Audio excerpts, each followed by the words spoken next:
नमस्कार। विश्व संवाद एजुकेशन फाउंडेशन द्वारा संचालित national institute of mass communication एवं जर्नलिज्म की ओर से मैं हिमाद्री कलाल आपका स्वागत करती हूं अच्छी खबर के इस एपिसोड में। आइए बढ़ते हैं कुछ बड़ी खबरों की ओर। गुजरात में इस साल पहुंचे 20 लाख प्रवासी पक्षी। सर्दी शुरू होते ही साइबेरिया और उत्तरी देशों में पक्षियों का झुंड गुजरात के झीलों में आकर बसेरा करता है। पर्यावरण विद्वानों के अनुसार जैविक विविधता के लिए बेहद अच्छा संकेत है। पक्षी प्रेमी और पर्यटक भी इस मौके पर बड़ी संख्या में पहुंच रहे हैं। गुजरात में स्वच्छ भारत मिशन के तहत बने 84 लाख शौचालय।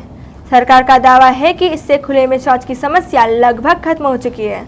खासकर महिलाओं के लिए सबसे ज्यादा राहत मिली है। अब गांवों में स्वच्छता के साथ साथ स्वास्थ्य में भी सुधार देखा जा रहा है। प्रधानमंत्री का विजन स्वच्छ भारत अब धीरे धीरे जमीनी स्तर पर असर दिखा रहा है।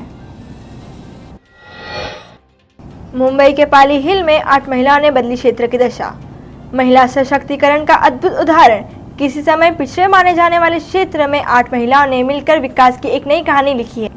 उन्होंने स्वरोजगार समूह बनाकर हस्तकला, कृषि और शिक्षा के क्षेत्र में कार्य शुरू किया। धीरे धीरे गांव में रोजगार बढ़ा, शिक्षा का स्तर सुधरा और महिलाओं को आत्मनिर्भरता मिली। आज यह महिलाएं न सिर्फ अपने परिवार बल्कि पूरे क्षेत्र की पहचान बन चुकी हैं। उनके कार्य को जिला और राज्य स्तर पर सराहना मिल रही है। अजमेर की गांव की माटी में घुल रही है संस्कृत की महक। दीवारें भी बोलने लगी संस्कृत भाषा को पुनर्जीवित करने की एक अनोखी पहल। गांव की गलियों में अब लोग आपस में संस्कृत में बातचीत करते नजर आते हैं। यही नहीं, गांव की दीवारों पर संस्कृत के श्लोक और सूक्तियाँ लिखी गई हैं। बच्चों को स्कूल में संस्कृत पढ़ाई जा रही है, जिससे वे घर पर भी संस्कृत में बोलने लगे हैं। इस प्रयास का उद्देश्य है प्राचीन भाषा को जीवित रखना और आने वाली पीढ़ी तक पहुंचाना। गांव में आने वाले लोग भी इस संस्कृति से प्रभावित हो रहे हैं। यजुर्वेद मंत्र व सुंदरकांड की चौपाइयों से गुंजा सेल्वी क्षेत्र। सेल्वी क्षेत्र में हाल ही में एक भव्य धार्मिक आयोजन हुआ। इस कार्यक्रम में हजारों श्रद्धालु शामिल हुए। यहाँ पूरे वातावरण में यजुर्वेद के मंत्रों व सुंदरकांड की चौपाइयों का पाठ गूंजता रहा। इस आयोजन का उद्देश्य था वैदिक परंपरा और राम भक्ति का संदेश समाज तक पहुंचाना। स्थानीय पंडितों और विद्वानों ने श्लोकों का अर्थ भी समझाया। इससे न सिर्फ धार्मिक आस्था मजबूत हुई बल्कि युवाओं को भारतीय संस्कृति और ग्रंथों से जुड़ने का अवसर भी मिला। केदार धाम और हेमकुंड साहिब की यात्रा आसान होगी। रोपवे प्रोजेक्ट के निर्माण के बाद श्रद्धालुओं को लंबे और कठिन रास्तों पर पैदल चलने से राहत मिलेगी। इससे न सिर्फ यात्रियों की संख्या बढ़ेगी बल्कि स्थानीय अर्थव्यवस्था और पर्यटक को भी बढ़ावा मिलेगा। भारत का अजय रिकॉर्ड कायम। 3 साल से नहीं जीत पाया जापान। भारत ने जापान के खिलाफ लगातार 3 साल तक अपराजय रिकॉर्ड कायम रखा है, चाहे हॉकी हो, कबड्डी या कोई अन्य खेल। भारतीय खिलाड़ियों ने शानदार प्रदर्शन किया है। विशेषज्ञों का मानना है कि यह रिकॉर्ड केवल खेल के परिणाम नहीं बल्कि भारतीय टीम की फिटनेस, रणनीति और नए खिलाड़ियों का उत्साह का नतीजा है। जापान की टीम मजबूत मानी जाती है, फिर भी भारत ने उन्हें हर बार मात दी है। खेल प्रेमियों के लिए यह गौरव का क्षण है। प्रणव बने चैंपियन। युवा खिलाड़ी प्रणव ने शानदार प्रदर्शन करते हुए फुजेरा ग्लोबल सुपरस्टार शतरंज टूर्नामेंट जीत लिया है और यह रिकॉर्ड तोड़ते हुए चैंपियनशिप अपने नाम की। खेल विशेषज्ञों का मानना है कि यदि वो इसी तरह चलते रहे तो अंतर्राष्ट्रीय स्तर पर भी भारत का नाम रोशन करेंगे। नई दिल्ली से बड़ी खबर। देश में शहरीकरण के भविष्य को देखते हुए अब मकान और कॉलोनियों में बिजली और पानी की तरह डिजिटल कनेक्टिविटी भी अनिवार्य होगी। इसके लिए सरकार ने डिजिटल कनेक्टिविटी इंफ्रास्ट्रक्चर योजना तैयार की है। इस योजना के तहत 4 से 5 महीने में जमीनी स्तर पर काम शुरू हो जाएगा।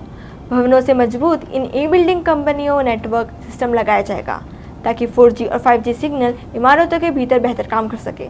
सरकार का लक्ष्य है कि हर घर में हाई स्पीड इंटरनेट और ई-गवर्नेंस सेवाएं पहुंचे। इंडिया पोस्ट पेमेंट बैंक ने पूरे किए 7 साल। 2018 में शुरू हुआ यह बैंक अब 7 साल पूरे कर चुका है। इसकी खास बात यह है कि इस बैंक ने छोटे बड़े गांव तक अपनी पहुंच बनाई है। जिस साल लोगों के पास पहले बैंक अकाउंट नहीं थे, वे अब आधार और मोबाइल की मदद से डिजिटल और कैशलेस बैंकिंग का फायदा ले पा रहे हैं। विशेषज्ञों का मानना है कि यह ग्रामीण अर्थव्यवस्था को मजबूती देने वाला कदम है। नारियल की खेती से तटीय किसानों की किस्मत बदली। किसानों का कहना है कि पहले उन्हें आर्थिक दिक्कतों का सामना करना पड़ता था, लेकिन अब नारियल उत्पादन से उनकी आय कई गुना बढ़ी है। सरकार भी नारियल आधारित उत्पादों के निर्यात में जोर दे रही है। स्कॉटलैंड की राजधानी एडिनबरा के 3 भाइयों ने बिना रुके, बिना किसी बाहरी मदद के प्रशांत महासागर को पार कर बनाया नया रिकॉर्ड। लगभग 140 दिन समंदर में बिताने के बाद उन्होंने यह उपलब्धि हासिल की है। उन्होंने 162 दिनों का 2014 में बना रिकॉर्ड तोड़ा। जेमी, इवान, लॉकलैंड मैकलिन का सफर पेरू से ऑस्ट्रिया तक तय किया। इन भाइयों ने खराब मौसम, तेज लहरों और कई चुनौतियों का सामना किया, लेकिन हिम्मत और धैर्य से उन्हें ये यात्रा पूरी की और लोगों के लिए एक मिसाल कायम की। लिथुआनिया के डिस्कस थ्रो खिलाड़ी माइकोलस एक्लेन ने ज्यूरिख डायमंड लीग में जीत दर्ज की।